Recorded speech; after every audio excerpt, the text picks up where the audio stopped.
Funding for Brampton Memories of a Small Town has been brought to you in part by the Rotary Clubs of Brampton.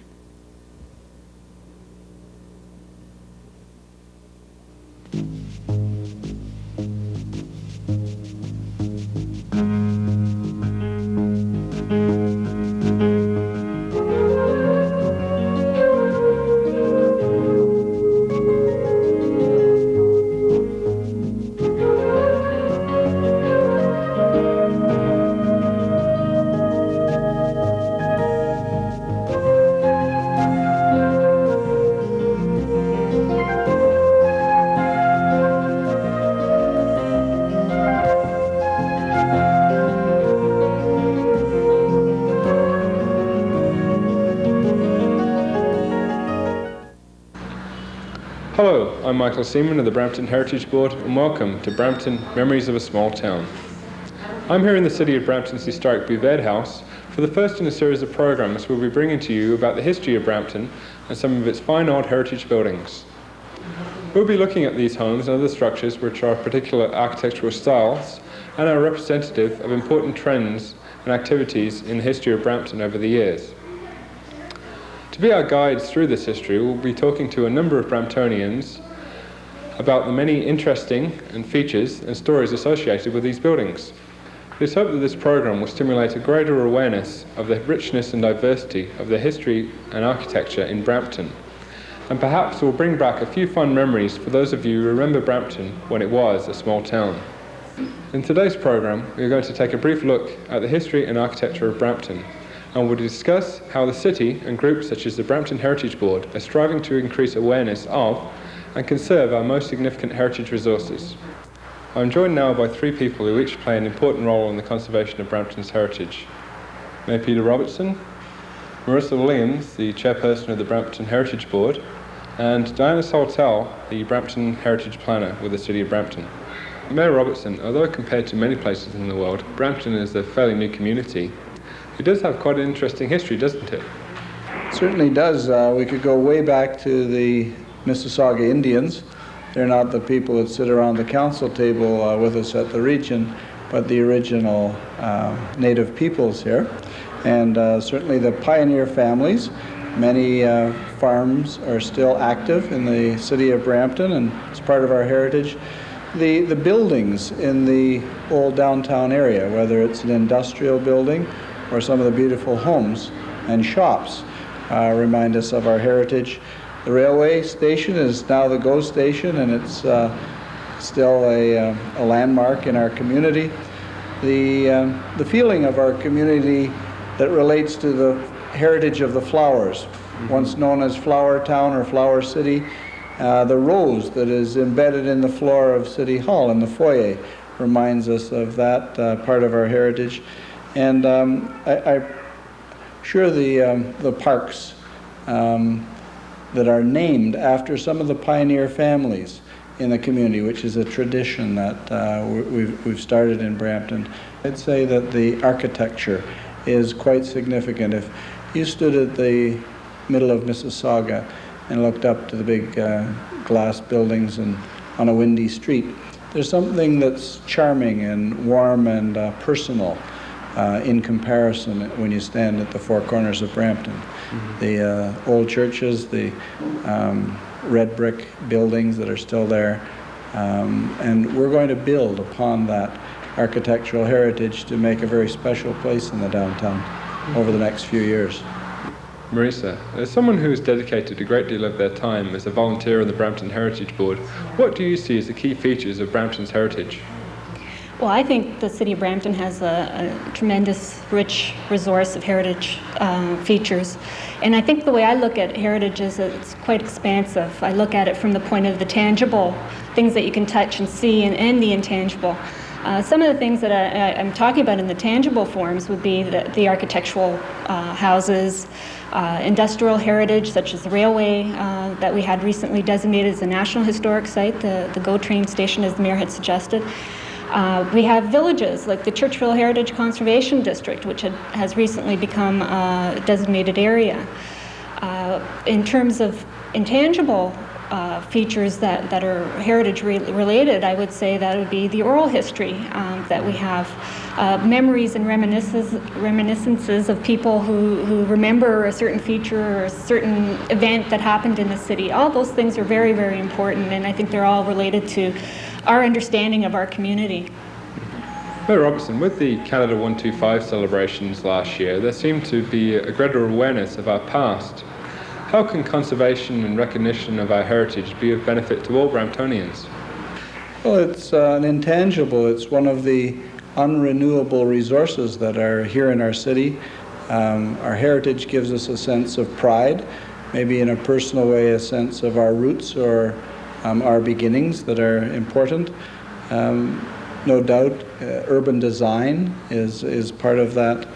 And someday, although we don't think of it yet, heritage is an attraction for tourism.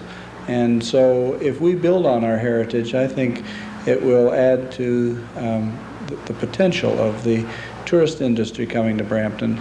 Certainly just the style of life, we call it lifestyle. Heritage works into our lifestyle as well. How is the City of Brampton involved in promoting recognition and conservation of our heritage? From the community base, the leadership comes from our Heritage Board, and that's certainly important. Without those volunteers keeping alive the flame and the interest in heritage, preservation of traditions and buildings, etc., we wouldn't have the background and the heritage that we have today. This building we're in today that is owned by the City of Brampton. It was the Bovaird House was a gift, very generous gift from the Bovaird family. Some of the heritage villages are starting to pick up the feeling that we should preserve them. The residents should preserve them. Churchville comes to mind as a village with a heritage background. I'm hoping some of the streets in the downtown will eventually become designated as a heritage community or heritage district, which would mean that they have some sense of preservation for the future. So that designation of a home, a special building, is a legal process that is involved, and perhaps your show can get into describing that in a little more detail. I guess our museum in town, if you go by the old jail on Wellington Street, right near City Hall, that is certainly part of the description of our heritage. I guess across the road from that, Gage Park has remained the same with the beautiful old trees for many years and the band shell in the middle. Mm-hmm. We've added a little wrinkle with the skating track around it for the winter time, but generally the heritage is both natural and man-made. What is the Brampton Heritage Board? Well, we're all volunteers. We've been appointed by council, City Council, and we work under the mandate of the Ontario Heritage Act.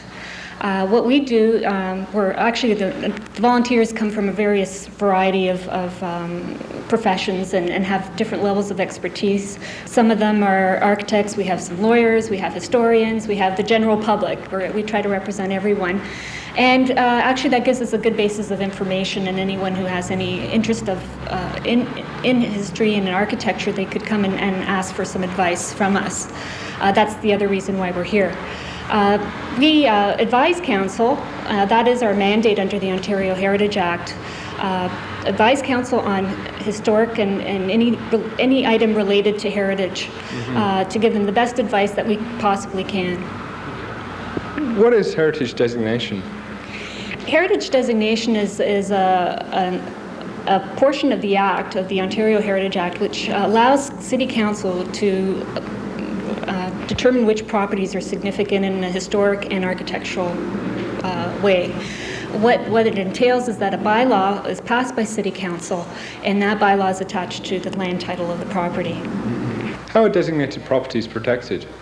Well, once the property's been identified and council's passed the bylaw for designation, what happens is it's a method of management. Anytime that a property owner applies for a building permit or any kind of permit, The Brampton Heritage Board is notified through the Brampton Heritage Planner at the city and is advised that there is an application for an alteration, possibly a demolition of the building. At this point, the committee would consult with the applicant and determine whether or not the alteration would affect any of the reasons why that property was significant, why the reasons for designation. Ordinarily, most of the changes that come forward are really minor, and they don't affect the reasons for designation. And actually, the process is one that a lot of property owners appreciate, because there could be a different way of making a change that would be sympathetic to the historic fabric of the building, but at the same time meet the property owner's needs. You do try to be proactive in your designations rather than reactive most of the time. That is sort of the common misconception about the Heritage Board, I would think. Yes, I think in the past the Heritage Board had this sort of public image that we sort of sat back and we waited for things to happen, and then we would react perhaps to a demolition. What we are trying to do now is taking a much more public relations orientation. We've developed our brochure, which is something that's very new for us. Diana, you're the City of Brampton Heritage Planner. What is your role in heritage conservation, and how do urban planning and heritage work together? I have a variety of duties and responsibilities at the city. As Heritage Planner, I help the Heritage Board in fulfilling their various objectives, which include designating properties, helping them with research. They have a number of public awareness objectives that they're very interested. This program is one, and publishing various brochures. They're actually right now working on a walking tour brochure of downtown Brampton, and we celebrate Heritage Days once a year, and helping them on their various projects. I'm also assist the Churchville Heritage Committee, which is a group out in Churchville. Marissa mentioned that we have one district, and there's a local group that meets out there, and I help them with their various projects on public awareness and applications that come in. And also, as Heritage Planner, I try and keep accurate records of any properties. If someone's doing any research, I like to keep documentation and any for archival purposes. And also, one of our objectives at the City of Brampton is to try and integrate heritage preservation with planning. I work in the planning department. And in trying to integrate the two, right now we have our official plan. We've included some heritage policies in that. We're doing a number of secondary plans around Brampton, and in that we will be doing heritage studies. By doing that, what we want to ensure is that when there's new development in Brampton, that heritage resources are first of all identified and known, and secondly, we try to reduce any negative impacts on them. And ensure that if there is new development, that development is sensitive to a resource, and where possible, resources are preserved. And that includes both built resources and archaeological resources, which we, in a lot of cases, don't know where they are. So it is tricky at times. This concludes our introduction to heritage. We'll be right back in a few minutes. We'll be looking at one of Brampton's interesting heritage buildings.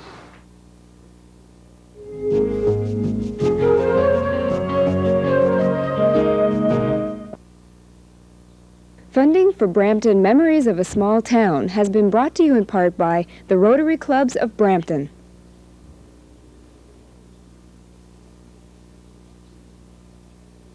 We are Rogers Community 10 Brampton.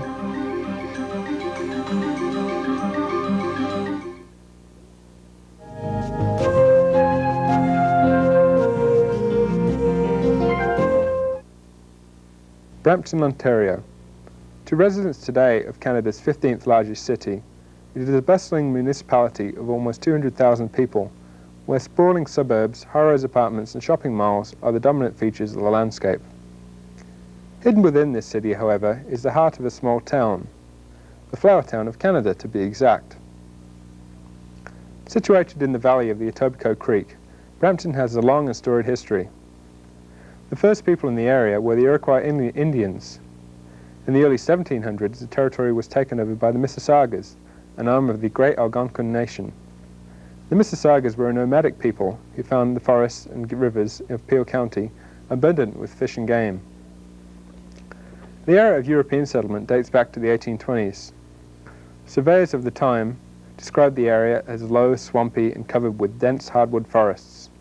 But this description did not deter the early settlers, who were predominantly of British origin, from establishing a settlement here. Among the first British settlers were John and Mary Elliot, who arrived from Brampton, Cumberland, England, to stake their claim in this new land. Mr. Elliot purchased his first tract of land from Samuel Kenny on the east side of Hurontario Street, south of Queen Street, for $100. He then began to clear the land and lay out the streets for a town. Martin Salisbury opened a tavern in 1822 on high ground at the north end of Main Street. Another tavern was erected in 1834 by William Bluffy and stood on the northeast corner of Main and Queen Streets. The early settlement grew around Bluffy's tavern, and the area soon became known as Bluffy's Corners. Also in 1834, William Lawson arrived in the area. He had been a close friend of John Elliot in their hometown in Brampton, England, and he was an ardent follower of the primitive Methodist faith. It disturbed both men to have their new town named after a tavern, and they soon moved to have the area renamed after their hometown, Brampton. By 1837, John Elliot had cleared half of his land and began farming. Together with William Lawson, he had also helped to establish Brampton as the backwoods capital of primitive Methodism. The population at this time was only 18, yet many people came from the surrounding rural areas to listen to Mr. Lawson preach on Sundays. In the year 1853, Brampton was incorporated as a village and had grown to 78 residents. The population was shortly to receive a further boost after two prominent citizens, John Lynch and George Wright, negotiated for the Grand Trunk Railway to pass through the town. George Wright was one of Brampton's most colourful figures. Of Irish descent and a prominent Orangeman, he was an ardent Anglican and a generous supporter, providing the property for the second Christ Church not far from his home, the castle. Built with funds from the sale of his property to the railway in 1856, the castle was Brampton's grandest residence. In this century, it became the boyhood home of William Grenville, also known as Bill Davis, the Ontario Premier in the 1970s and early 80s. Wright was an active figure in politics, serving as councillor and reeve of Chincoosea Township, and from 1851 to 1854 was a Member of Parliament. The Grand Trunk Railway arrived in 1856, providing a forward thrust in the form of two large industries, the Haggett Foundry, manufacturers of farm machinery and stoves, and the Dale Estate Nurseries, which became famous for the propagation of hybrid roses and orchids. Many more nurseries arrived in later years to become the largest employers in the community until the 1940s. The presence of this garden industry gave Brampton its title, the Flower Town of Canada. The founder of Haggett Brothers, John Haggett, served as Brampton's first mayor from 1874 to 1877 and was another of Brampton's pioneer entrepreneurs. Born near Paisley in Scotland, he emigrated to the United States in 1839. He reached Brampton in 1849 and established the Haggett Brothers Foundry. This industry's importance in Brampton's growth and development cannot be underestimated. The foundry was the most important industry in Brampton from 1850 to 1890, as it supplied farm machinery to a rapidly growing agricultural Western Canada. Haggett's importance can be seen in his still standing but much altered mansion, Haggett Lee, on Elizabeth Street North. Another boost to the economic fortunes of Brampton came in the 1860s. In the spring of 1865, after much debate, Brampton was named the county town of Peel. As a direct result of this, Peel County Courthouse and jail were erected on Wellington Street East in 1867. Economically, Brampton was now seen as the centre of activity in Peel, and many businesses came to locate here. On March 29, 1873, Brampton was incorporated as a town with a population of 2,090. Its location in the centre of one of the best grain-producing counties in Ontario established Brampton as a bustling agricultural market and transport depot. By the late 1800s, Brampton boasted a number of schools and fine churches, and 8 hotels, 2 railways, and a busy retail district. From the days of Bluffy's Corners, downtown Brampton was always the centre of activity in the town. Until 1952, it was also an area of some natural beauty, with the Etobicoke Creek meandering its way through the central core. The creek was channeled through culverts underneath some buildings and would wind its way through and around others. The attractive scene of the Etobicoke Creek appearing in the downtown was certainly a great amenity. That is, until it flooded, which was not an infrequent occurrence. Throughout its history, Brampton experienced numerous spring floods, the result of which would see the downtown area engulfed in water and ice. Damage was invariably extensive, and on several occasions the raging creek claimed human life. There had always been talk of action to prevent the flooding, but little was ever done. 1948, however, proved to be the last straw. By far the worst flood in its history, Brampton was inundated with 6 feet of water on March 16th of that year. A sudden spring thaw and ice break-up culminated in a major catastrophe which caused nearly $500,000 damage. In response to this disaster, a plan was put into effect to divert the creek away from the downtown. On July 5, 1952, Premier Leslie Frost officially opened the diversion channel, fulfilling the dream which Bramptonians had sought for over a century. As a result of the prosperity of the late 1800s, Brampton's downtown experienced a building boom. Although most have been demolished today, much of the business district consisted of 2- and 3-story structures in the Italianate style, creating a uniform appearance which made for a very attractive downtown. Situated among the ecclesiastical spires of the town skyline sits the distinctive clock tower of the old stone Dominion building. Now designated under the Ontario Heritage Act, this building is probably one of the most significant heritage structures in the city. Situated where it is, not far from the site of Bluffy's Tavern, it seemed the appropriate place to begin our tour of Brampton's heritage buildings. The Dominion building is interesting architecturally for several major key points. Compositionally, it's quite well structured. The ground floor is articulated by very large circular arches. These arches are knitted together by a band of pellet molding which wraps from along the south side right around to a third of the west elevation. In fact, the entire building is faced with limestone. The base itself is quite thicker, just below those ground floor arches. The second floor arches are considerably smaller and yet are still as well articulated as the ground floor arches. They terminate on skew blocks and are also tied together by pellet molding. They also turn the corner and return along the west elevation. The third floor has much smaller square windows, and it is from the third floor that the center portion of the building, the tower itself, springs. It is this center tower for which this building is well known in Brampton. However, few people know that the main building itself was built in 1889, and the tower that everybody associates with the building now was built in 1914. It is obviously not part of the original design of the building.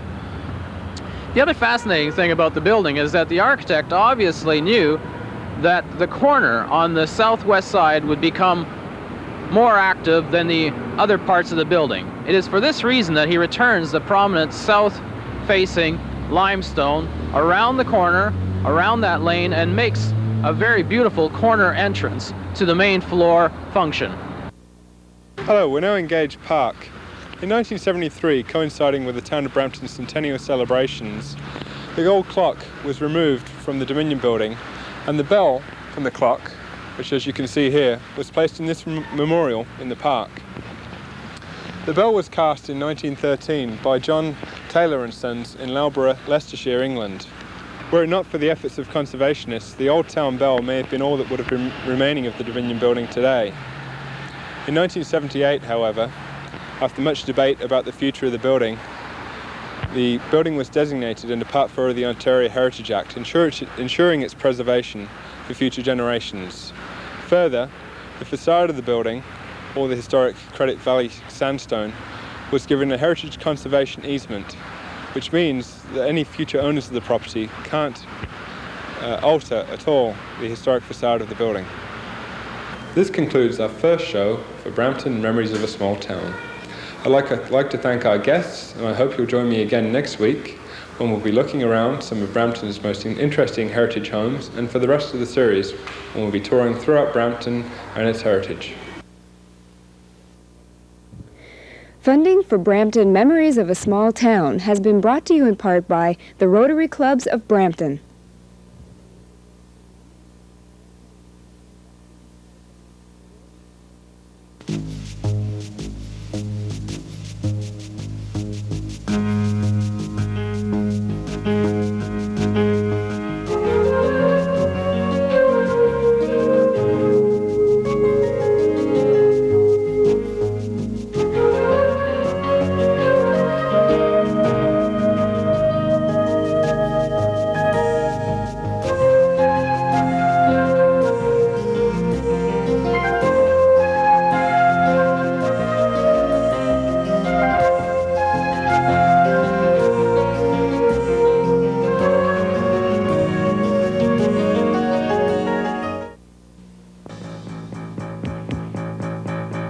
To comment on the preceding program, please call the response line 24 hours a day at 456-0860. Your comments are appreciated.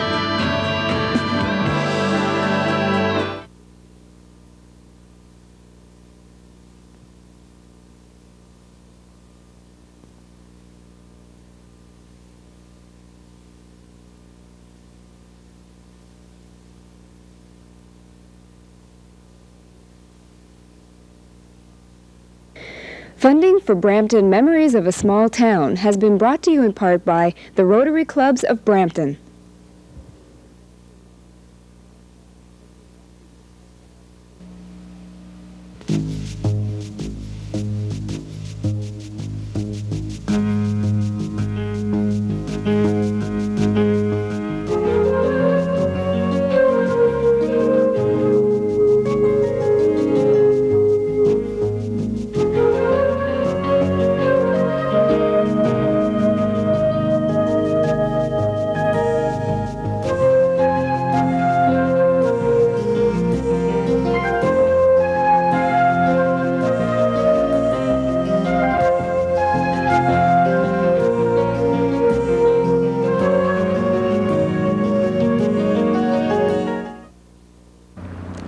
Hello, I'm Michael Seaman of the Brampton Heritage Board, and welcome to Brampton, Memories of a Small Town. While the vast majority of heritage homes continue to follow their original use as private dwellings, it occasionally becomes possible for one of our levels of government to acquire some of the most significant examples of these buildings for use as museums. By doing this, the structure becomes a permanent link with the community's past that is accessible to all people and may be an attraction for tourists. It would be of most benefit, however, to children who would now have the opportunity to see their history they read in books to come alive before their eyes.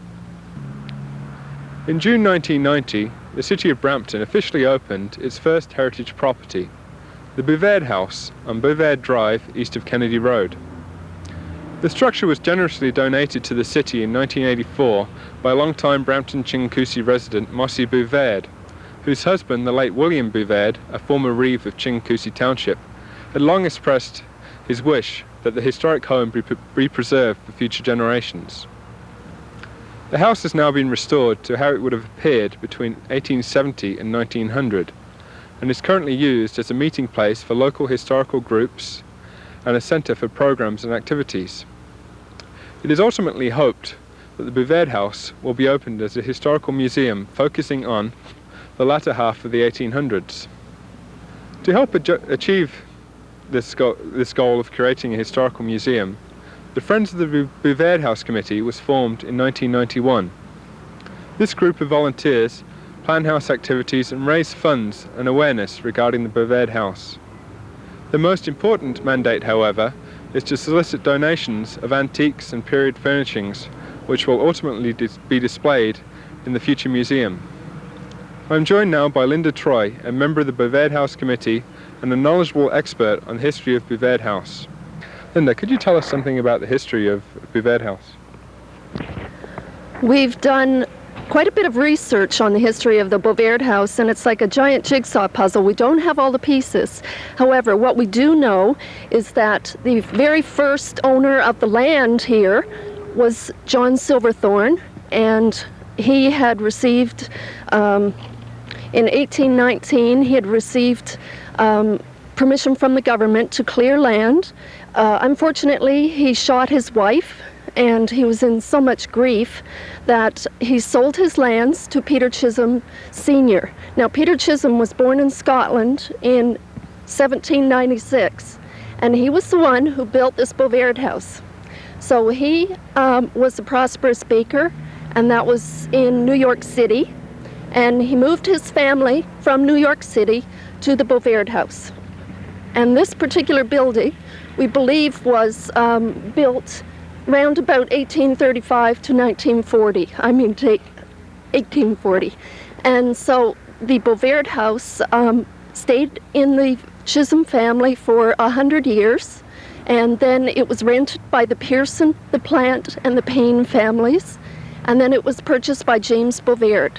The Bouvard House is an excellent example of a mid-19th century Georgian farmhouse. I'm joined now by Deanne Obadowski of the Friends of the Bouvard House Committee. Deanne, could you give us a tour of the historic Bouvard House? I'd love to, Michael. The Bouvard House sits on land which is vastly different from that in the early 1800s when it was first owned. You'll notice today that it's surrounded by subdivisions and developed areas.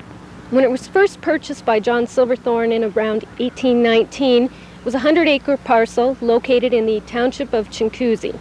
It was densely forested and bushland. It was known as wolf country. The property then turned into the hands of the Chisholm family, and it began to be developed primarily through farming.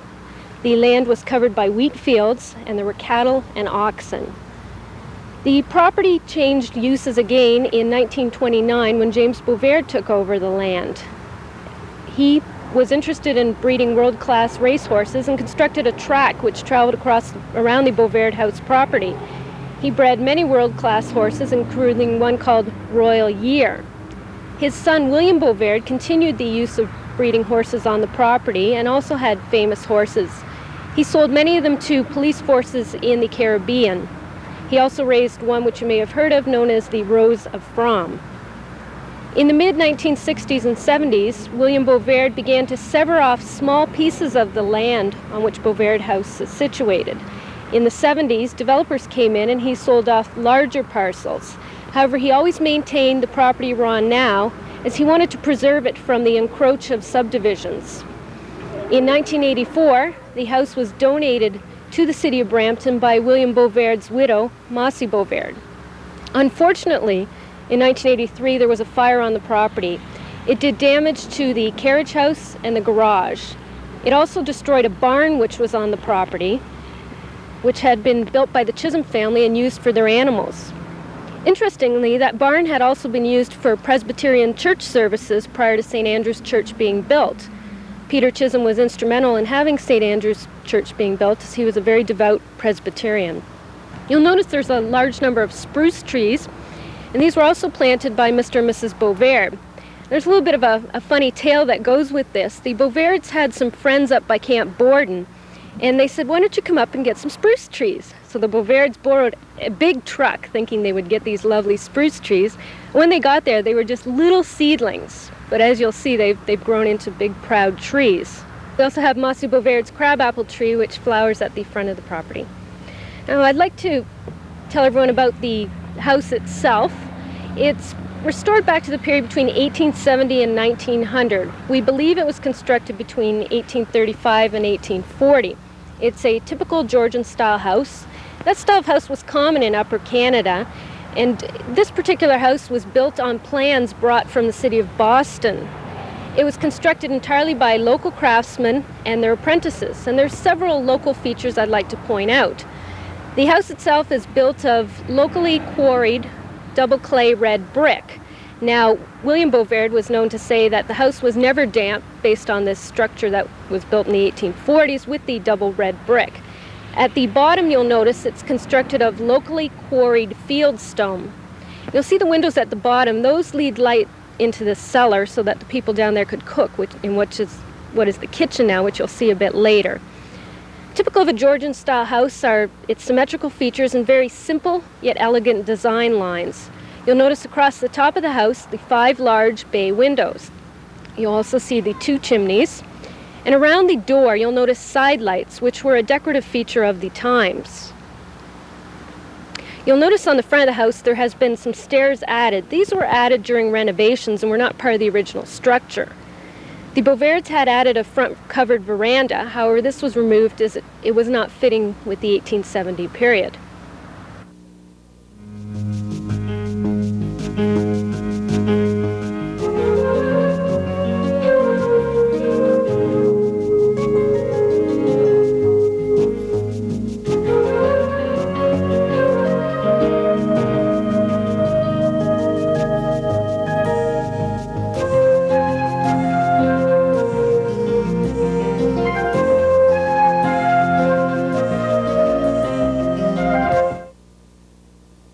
Now let's take a look inside the historic Bouvard house. If you'll come along, I'll give you a tour. Here we are inside the historic Bovaird house. This is what we refer to as the mud room. Now we have here before you a historic brick oven. As you heard earlier, Peter Chisholm was a baker by trade. When he came up to the Jinkuzi Township and built this lovely house, his priority was to have a baker's oven.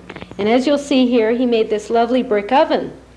If we open it up, you'll see how deep it is. Now there's special brick in there, and we believe he brought that brick up from Kingston, and it's a special warming brick to keep the bread warm and to heat it up fairly quickly.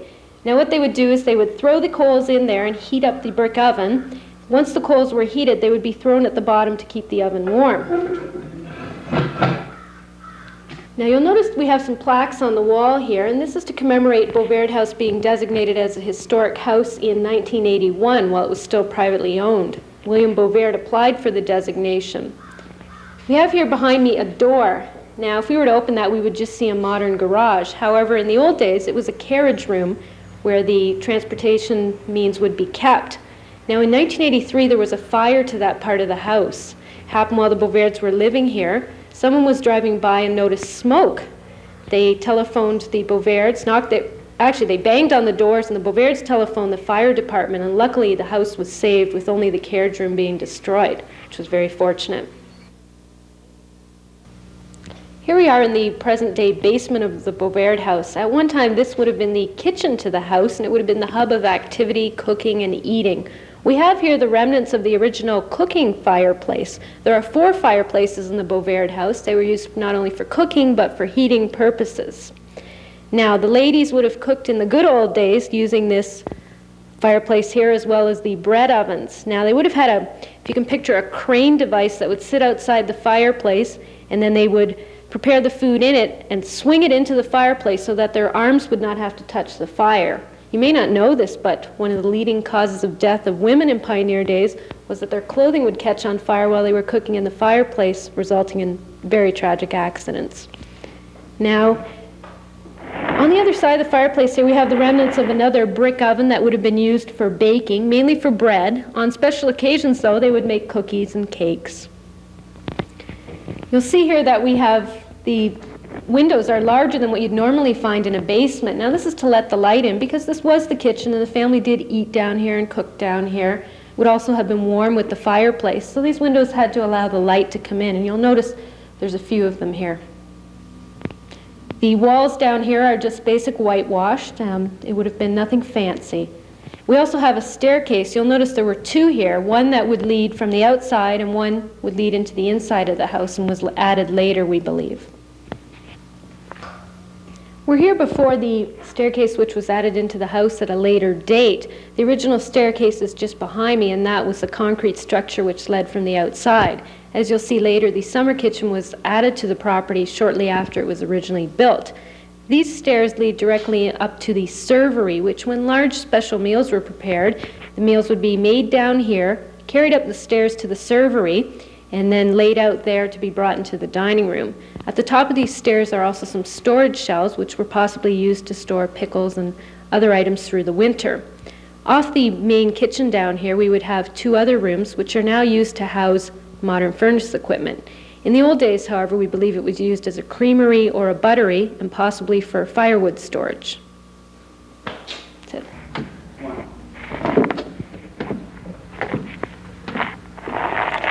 I've just come out of the loft, which is upstairs in the Bovaird house. The loft was used to house hired help during the summer. As we mentioned earlier, the Bovaird house property was used for extensive farming of various crops and cattle. Now, when the Chisholms, they had about 7 children. Well, they had 6 and then 1 died. The children would also sleep up in the loft. We have here another one of the Bovaird house fireplaces.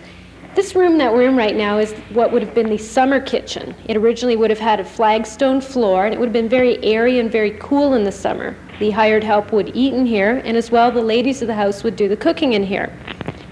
Now, what we have in here now is a more modern heating stove that has been inserted into the fireplace and in later years would have been used to heat this room.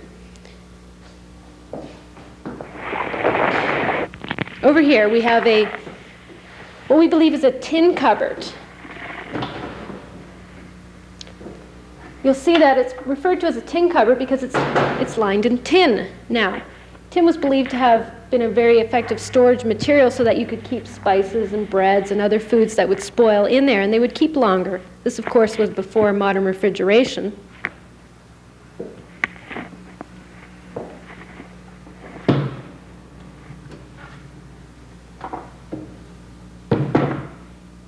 You'll notice we have here an antique sewing machine, and this is one of the many donations we've received at the Bovaird House. We're always seeking new furniture because, as you'll notice as we go out throughout the house, we're lacking in some of the very basic furniture. So if anyone out there has anything they'd like to donate, they can get in touch with the City of Brampton, and we also issue tax receipts for those purposes. In the summer kitchen now, we have our meetings of the Friends of Bovaird House Committee, which is looking at the future of the home and what will be done with it. We'll be right back after the break when we'll continue our look at historic Flower Town.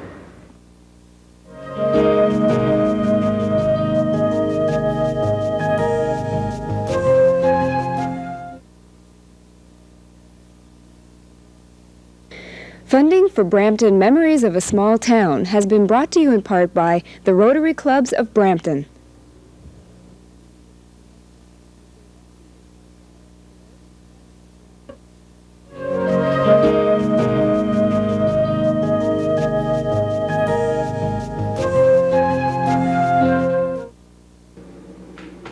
We're in the hallway of the Bovaird House. It's a typical Georgian-style house, which means that it's built on a center hall plan.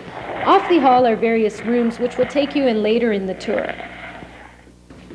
We're here in the main front entrance of the Bovaird House. You'll notice the front door. It's in the Georgian style with original side lights around the windows. You may have noticed in the watercolor picture of the Bovaird House a veranda-type structure on the outside of the house. That was removed when the house was refurbished to the period between 1870 and 1920, as it was not in keeping with that time period. Once again, we have the original door hardware on this door. We're here in the dining room of the Bovaird House. We have here the third fireplace in the house, and it of course would have been used for heating purposes as well, and also for cooking. We have an original hearth on this fireplace made of bricks. At the end of the day, of course, the hearth would be swept and then the brush put in the bucket of water, and that was to avoid fires, which were such a hazard in those days. You'll notice on the mantel we have a picture here, and in this picture is William Bovaird. He's sitting there as the Reeve of Chincoosy Township. Now, above his picture, we have a lovely picture of Queen Victoria. It's authentic to the period, and the frame dates from the mid-1800s as well. During the Chisholm's life in the household, Queen Victoria, of course, would have been the reigning monarch. You'll notice here a very unique set of cabinets. These are original and authentic to the house. You'll also notice a similar set of cabinets in the parlor. These were put in by Peter Chisholm. He was a lover of books, and he would use them to store his books. Now, his wife would have liked to have china in there, and it was a constant struggle between books or china. However, in the dining room, there was likely some china kept in here. And the lower one would have been used for storage as well. You'll notice the coral color on the walls. That is, as I mentioned, research, and that was authentic to the time period to have these vibrant colors. We have here a door which leads to the servery, and as mentioned earlier, the cooking would be done in the kitchen in the basement, the food brought up to the servery, and then brought through to the dining room for formal meals and special occasions. We're in the formal front parlor of the Bovaird House. You'll notice we've had quite a bit of furniture donated to this room. I'm sitting here on a lovely setting. This was a walnut carved structure made by Jackson Hay Furniture Factory from Toronto. It's dated about 1865. Now, Jackson Hay, interestingly enough, was located on the site of the present O'Keefe Centre, which some of you may be familiar with. We have the love seats, the chairs, and the rocker. And as well, we also have some furniture by the fireplace. This is fireplace number 4. It would have been primarily used for heating this room. And we have here a little settee before the fireplace. Now, you'll notice there's a screen over here, and that was often used by ladies to protect their faces from the fire. They would have on makeup, and their skin would be dry from the fire, so they would have these little screens. This particular one is hand needle pointed from the mid-1800s. Now on the side of the fireplace here we have another set of cabinets which Peter Chisholm had installed in the home for his books. And you'll notice that these match exactly the cabinets which were in the dining room. This is a decorative pump organ from the mid-1800s. Often they would be found in the parlors of homes. People would come in, sit, and someone would play, and that would be the entertainment of the evening before the fire. And we're fortunate enough to have this pump organ on loan from the Peel Museum. Of course, we're always seeking donations for the house, and we welcome them. Off the living room, there was a small room here. This was often used as a bedroom for children and also as a sick room. When a child would be sick, the parents would like to have him or her on the lower floor so it was easier to nurse them. Mossy Beauvais used this room as a music room. And there's a modern washroom just off this now, and that was added in by Mr. Beauvais when Mossy Beauvais became ill. They had added in a modern washroom upstairs earlier. Of course, in the old days, they would have had outhouses on the property. We're coming up to the second level of the Beauvais house. I've just come up a lovely old original walnut staircase. It's long and it's narrow. Above the staircase would be the entrance to the attic, and there'd be a large ladder that would swing down. I'm in front of the only original cupboard in this house. It would be the closet. In those days, of course, people didn't have all the clothing we have today. They'd have their work clothes and then their Sunday best. This here is a blouse from the early 20th century. It was donated to the house, and we're always looking for donations of clothing, furniture, or other items. And this is a lovely piece. It would have been typical, as I said, of the early 1900s period. The upstairs hall continues the Georgian-style pattern with rooms off to each side. Originally, there were 3 bedrooms on each side of the house. However, it's been modified by renovations and the addition of modern closets. At the other end of the hallway, we have a typical Georgian-style window. You'll remember from the outside shots of the house that there are 5 windows across the upper floor.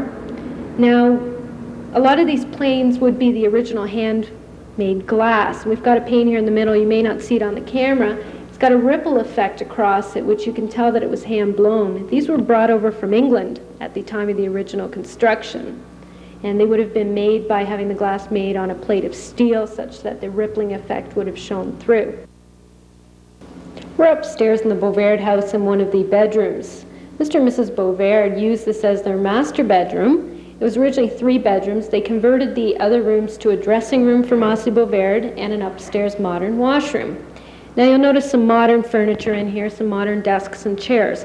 That's because the city of Brampton uses a lot of the upstairs room for organizing their programs and office space.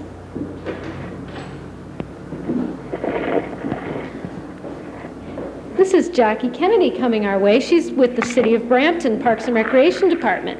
Hi, Jackie. Hi, Penny. How are you? Good. We just finished a tour of historic Beauvais House, and now I'd like you to tell the people about some of the modern uses of the house. Sure. Okay. As Deanne mentioned, my name is Jackie Kennedy, and I'm acting supervisor for the culture and creative programs for the City of Brampton. The Beauvais House is the first historic home donated to the City of Brampton in 1984 by the Beauvais. It is the role of the city to maintain and upkeep this unique historic home. Currently, the City of Brampton has an operating budget that keeps after the general maintenance of the house, heating, lighting, electricity, and any staffing that's required. In 1990, the Friends of Beauvais House Committee was formed to aid the City of Brampton and also give advice on how to furnish the home. It is the goal of the City of Brampton and the Friends of Beauvais House to establish a historic home which will represent the vision of Brampton's past. Eventually, with the help of community members, the Beauvais House will gain the status of a museum for all of us to enjoy and experience. At present, the City of Brampton rents out this unique historic home to city programs and to the general public for special occasions. As we move closer to our goal, the renting of this unique facility will dissipate and regular tours will begin. If you have any further questions or information that you could provide us, Please do not hesitate to call me at the City of Brampton at 874-2329 or contact Gail Aikens at 874-2329. Thank you for joining us for our tour of historic Bouvet House. Tune in again next week for another feature on historic Brampton, on Brampton, Memories of a Small Town.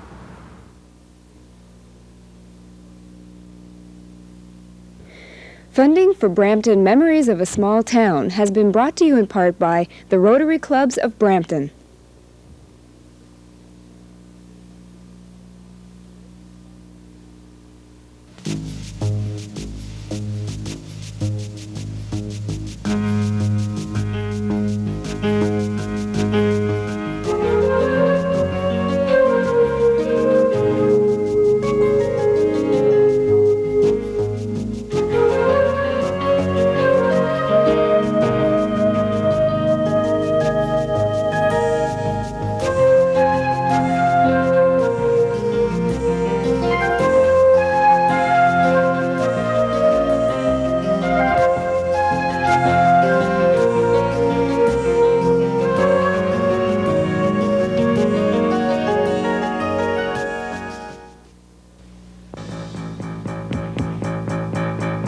To comment on the preceding program, please call the response line 24 hours a day at 456-0860. Your comments are appreciated.